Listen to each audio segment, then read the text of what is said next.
Hi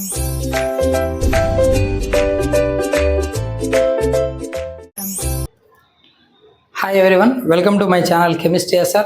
Those who are new here, myself Subraidu. I teach chemistry in simple and engaging way.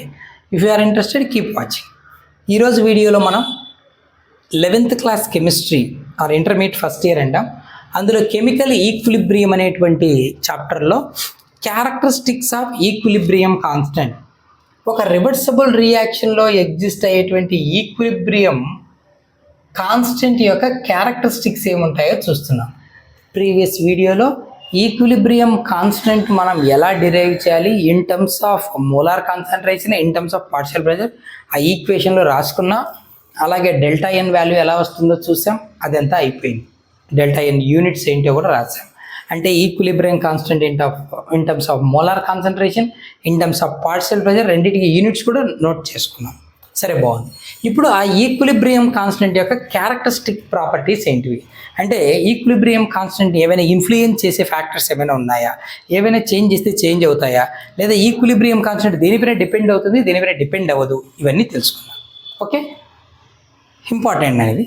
దీనిపైన మనకు ఆబ్జెక్టివ్లో question రావడానికి ఈ concept అర్థం అవ్వాలి. Okay, equilibrium constant is applicable only when the concentrations of reactants and products have attained constant value at equilibrium. ఎప్పుడైతే మనకు reversible రియాక్షన్లో equilibrium state వస్తుందో అప్పుడు రియాక్టెంట్లు ప్రోడక్ట్ల కాన్సన్ట్రేషన్లో కాన్స్టెంట్ అవుతాయో అప్పుడు మాత్రమే మనకు ఈక్విలిబ్రియం కాన్స్టెంట్ అనేది అప్లై చేయాలి, అప్పుడే అప్లికబుల్ అవుతుంది. ఓకేనా, ఈక్విలిబ్రియం స్టేట్ అంటేనే బోత్ ఫార్వర్డ్ బ్యాక్వర్డ్ సేమ్ స్పీడ్తో జరుగుతాయి. అప్పుడు ఆటోమేటిక్గా రియాక్టెంట్ ప్రోడక్ట్ల కాన్సన్ట్రేషన్ కాన్స్టెంట్ రీచ్ అవుతాయి. Then only the equilibrium constant is applicable. అప్పుడు మాత్రమే ఈక్విలిబ్రియం కాన్స్టెంట్ అనేది అప్లై అవుతుంది అంటాడు. Okay, equilibrium constant value is independent, depend అవ్వదంట ఈక్విలిబ్రియం కాన్స్టెంట్ కేసీ కానీ కేపీ కానీ ఎవరిపైన. Initial concentration KC value of initial concentration of reactants and products. నువ్వు తీసుకుంటున్న రియాక్షన్లో రియాక్టెంట్ స్టార్టింగ్లో ఎంత కాన్సన్ట్రేషన్ తీసుకున్నావు, అలాగే ప్రోడక్ట్ కాన్సన్ట్రేషన్ ఎంత ఉంది అనే వాటిపైన అస్సలు ఈక్విలిబ్రియం కాన్స్టెంట్ అనేది డిపెండ్ అవ్వదు. Doesn't depends on initial starting concentrations of reactants and products. అలాగే pressure of the equilibrium state, catalyst used in a reaction and volume of the vessel. నువ్వు చిన్న వెజల్లో తీసుకున్నావా, ఎక్కువ వాల్యూమ్ ఉన్న వెజల్లో తీసుకున్నావా అనే దానిపైన డిపెండ్ అవ్వదు. అలాగే ఏ ప్రెజర్ను నువ్వు మెయింటైన్ చేస్తున్నావు అనే దానిపైన డిపెండ్ అవ్వదు. అలాగే ఏవైనా రియాక్షన్ స్పీడప్ చేయడానికి నువ్వు క్యాటలిస్ట్ యూజ్ చేస్తే దానిపైన డిపెండ్ అవ్వదు. క్యాటలిస్ట్ ఇంకా ఈక్విలిబ్రియం త్వరగా రావడానికి హెల్ప్ చేస్తుందే కానీ ఈక్విలిబ్రియం కాన్స్టెంట్ మాత్రం ఎలాంటి ఇన్ఫ్లుయెన్స్ చేయదు. అలాగే pressure, initial concentration of reactants and product, these factors doesn't influence the equilibrium constant. మరి ఎవరు ఇన్ఫ్లుయెన్స్ చేస్తారు అంటే ఈక్విలిబ్రియం కాన్స్టెంట్ ఎవరిపైన డిపెండ్ అవుతుంది? Here there are equilibrium constant, it depends on temperature. If the temperature changes, equilibrium constant value changes. చూద్దాం ఎలాగో. Mode of writing the reaction ఎలా రాస్తున్నావు, నువ్వు ఏమైనా ఏ కన్వర్ట్స్ టు బి అని రాస్తున్నావా, బి కన్వర్ట్స్ టు ఏ అని రాస్తున్నావా అనే దాన్ని బట్టి ఉంటుంది. నువ్వు ఇలా రాస్తే ఫస్ట్ దానిలాగా ఈక్విలిబ్రియం కాన్స్టెంట్ కే అనుకుంటే, మరి ఇలా రివర్స్ చేసి రాసినప్పుడు ఈక్విలిబ్రియం కాన్స్టెంట్ కే డాష్ అనుకుందాం. ఈ వాల్యూ ఎంత ఉంటుందో తెలుసా? 1/kకి ఈక్వల్ అవుతుంది. అంటే ఈక్విలిబ్రియం కాన్స్టెంట్ వాల్యూ రెండింటికి సేమ్ కాదు. Mode of writing the reaction రాసే మోడ్, ఏ మెథడ్లో రాస్తున్నావు అనే దాన్ని బట్టి ఈక్విలిబ్రియం కాన్స్టెంట్ మారుతుంది.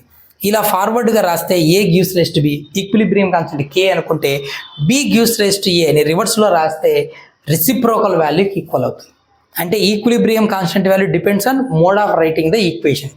దీనిపైన ఇంకా కొన్ని ఎగ్జాంపుల్స్ చూద్దాం. తర్వాత స్టాయికియోమెట్రిక్ కోఎఫిషియంట్, నువ్వు ఎన్ని మోల్స్ తీసుకుంటున్నావు రియాక్టెంట్ ప్రోడక్ట్. ఒకవేళ ఇలా తీసుకున్నావు అనుకో, 1 మోల్ ఈక్విలిబ్రియం కాన్స్టెంట్ కేసీ. ఇప్పుడు రివర్స్ చేస్తే 1/, అవుతుంది కదా. సరే, బాగుంది.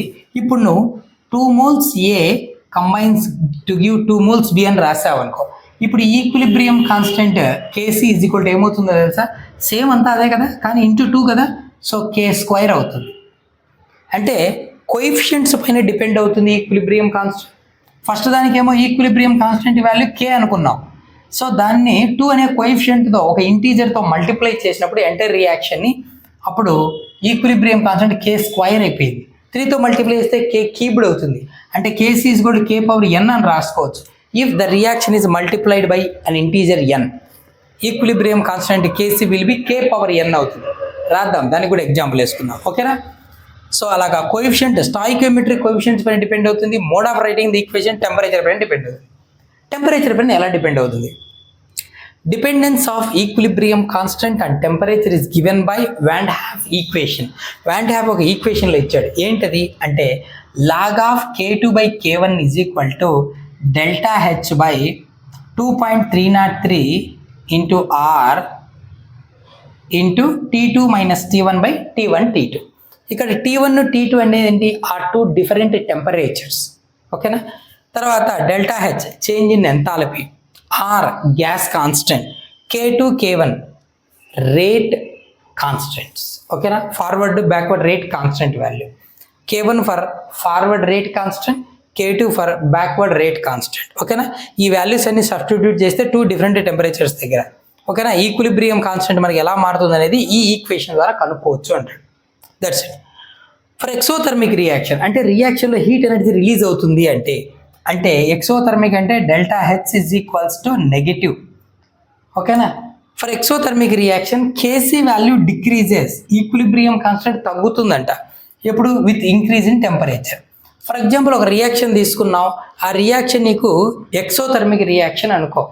ఇలాంటి ఎక్సోథర్మిక్ రియాక్షన్ జరుగుతున్నప్పుడు నువ్వు టెంపరేచర్ను కనుక ఇంక్రీజ్ చేస్తే మన ఈక్విలిబ్రియం కాన్స్టెంట్ కేసీ వాల్యూ తగ్గిపోతుంది.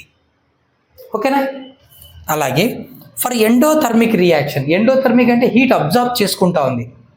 Delta H is equals to positive. During a reaction heat energy absorbs, endothermic reaction. అలాంటి రియాక్షన్కు నువ్వు టెంపరేచర్ ఇంక్రీజ్ చేస్తే increase in temperature favours for increase in KC. KC value increases with increase in temperature. Endothermic అయితే temperature పెంచితే KC value పెరుగుతుంది. ఎందుకు? Endothermic అంటే heat required, heat absorbs. అలాంటి నువ్వు హీట్ పెంచే కొద్దీ రియాక్షన్కి అవసరమైన హీట్ ఇస్తున్నావు. అప్పుడు హీట్ అబ్జార్బ్ చేసుకొని రియాక్షన్ స్పీడ్ జరుగుతుంది. సో రేట్ పెరుగుతుంది, రేట్ కాన్స్టెంట్ వాల్యూ పెరుగుతుంది. కానీ ఇక్కడ ఎక్సోథర్మిక్ అంటే హీట్ రిలీజ్ చేస్తుంటుంది. అలాంటప్పుడు నువ్వు మళ్ళీ హీట్ పెంచకూడదు. సో టెంపరేచర్ ఇంక్రీజ్ చేస్తే కేసీ వాల్యూ ఏమవుతుంది? డిక్రీజ్ అవుతుంది అంటాడు. ఓకేనా? సరే, బాగుంది. మరి ఈ మోడ్ ఆఫ్ రైటింగ్కు కొన్ని ఎగ్జాంపుల్స్ తీసుకుందాం. ఓకే, ఇప్పుడు అదే mode of writing the equation equilibrium constant ఎలా ఇన్ఫ్లుయెన్స్ చేస్తుందో చూద్దాం. The equilibrium constant for a reverse reaction is equal to the inverse of equilibrium constant of forward reaction. చూద్దాం ఏంటో. For example A gives rise to B, ఇది నీ reaction. A gives rise to B. దీనికి equilibrium constant KC ఎంత అంటే కే అనుకుందాం. ఏమనుకుందాం? కే అనుకుందాం. But ఇప్పుడు మన రియాక్షన్ ఏంటంటే బి గివ్స్ రైస్ టు ఏ. ఏం చేస్తున్నాం? రివర్స్ రియాక్షన్, దీన్ని రివర్స్ చేస్తున్నాం. అప్పుడు ఈక్విలిబ్రియం కాన్స్టెంట్ కేసీ వాల్యూ ఏమవుతుందంటే 1/k అవుతుంది.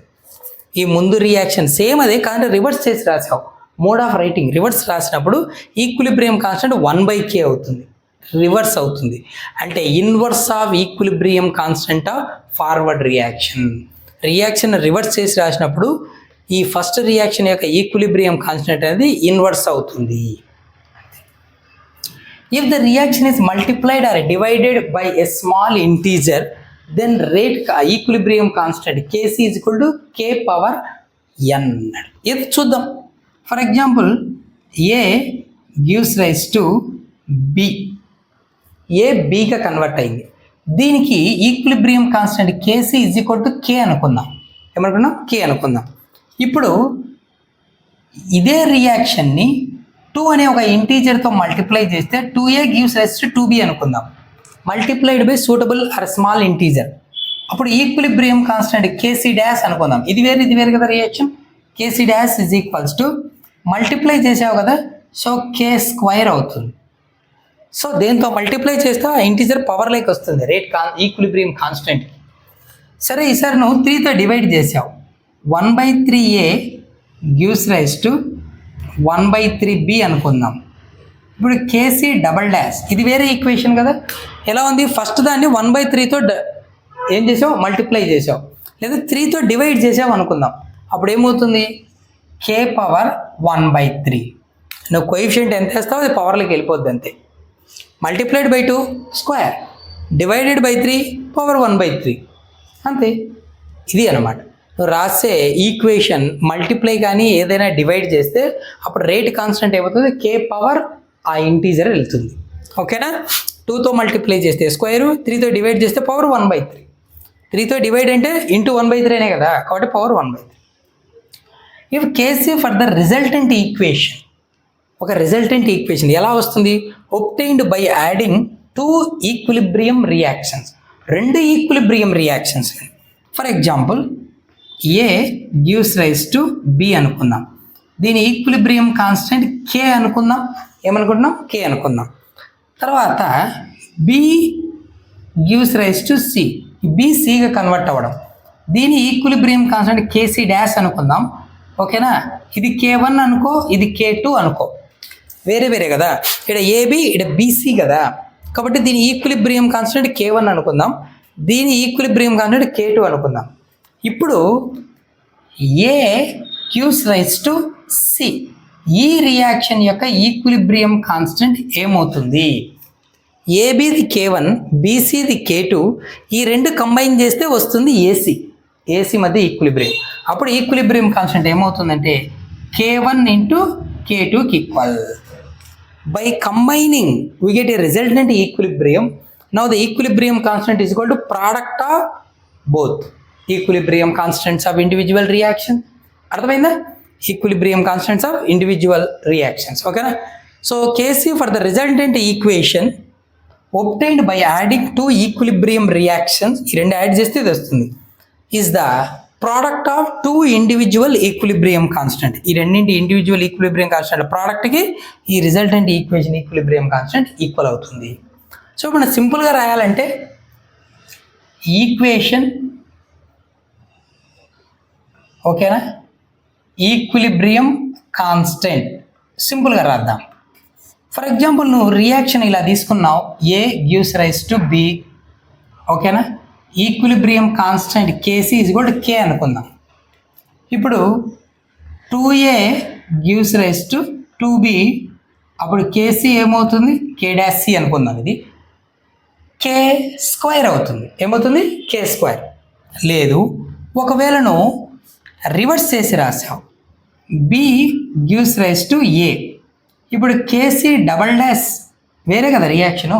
ఏమవుతుందంటే ఫస్ట్ దాన్ని రివర్స్ చేసావు కదా, so first rate equilibrium constant reciprocal అవుతుంది. దీన్ని ఇన్వర్స్ చేసి రాసినప్పుడు రెసిప్రోకలే కదా అది. సరే, లేదు 2b gives rise to 2a, దీన్ని రివర్స్ చేసావు ప్లస్ 2తో మల్టిప్లై చేసావు. అప్పుడు ఏమవుతుందంటే KC triple dash is equal to reverse చేసావు కదా, సో 1/, ఓకేనా, k 2తో మల్టిప్లై చేసావు కదా స్క్వేర్. అర్థమైందా, ఓకేనా. లేదు 1/3b gives rise to 1/3a, దీన్ని రివర్స్ చేసావు 3తో డివైడ్ చేసావు. అప్పుడు ఏమవుతుందంటే KC 4 dashes is equal to అనుకుందాం, అది కేసీ1, కేసీ2, కేసీ3, కేసీ4 అనుకో.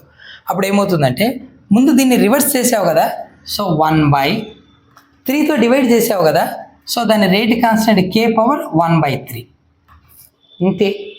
అర్థమైందా. So mode of writing the equation బట్టి ఈక్విలిబ్రియం కాన్స్టెంట్ మారుతుంది అనడానికి ఈ కొన్ని ఎగ్జాంపుల్స్ ఓవరాల్గా ఇక్కడ రాసుకున్నాం. This is about factors affecting characteristics of equilibrium, characteristics of equilibrium constant. ఓకేనా. ఈక్విలిబ్రియం కాన్స్టెంట్ అనేది ఈక్విలిబ్రియం దగ్గర రియాక్టెంట్ ప్రోడక్ట్ల కాన్సన్ట్రేషన్ కాన్స్టెంట్ అయినప్పుడు అప్లై అవుతుంది. ఓకేనా. తర్వాత ఇక్కడ నువ్వు ఈక్విలిబ్రియం కాన్స్టెంట్ అనేది రియాక్టెంట్ల ప్రోడక్ట్ల ఇనిషియల్ కాన్సన్ట్రేషన్ పైన డిపెండ్ అవ్వదు, ప్రెజర్ పైన డిపెండ్ అవ్వదు, వాల్యూమ్ పైన డిపెండ్ అవ్వదు. బట్ ఎవరిపైన డిపెండ్ అవుతుంది, టెంపరేచర్ పైన, mode of writing the equation పైన, స్టాయికియోమెట్రిక్ కోఎఫిషియంట్ల పైన డిపెండ్ అవుతుంది అన్నాం. ఈ మూడింటికి ఎగ్జాంపుల్స్ కూడా ఇచ్చేసి. ఓకేనా. Hope you understand. If you have a doubt, feel free to leave a comment. But don't forget to like, share and subscribe. That's it for today's video. See you in next. Keep watching. Thank you.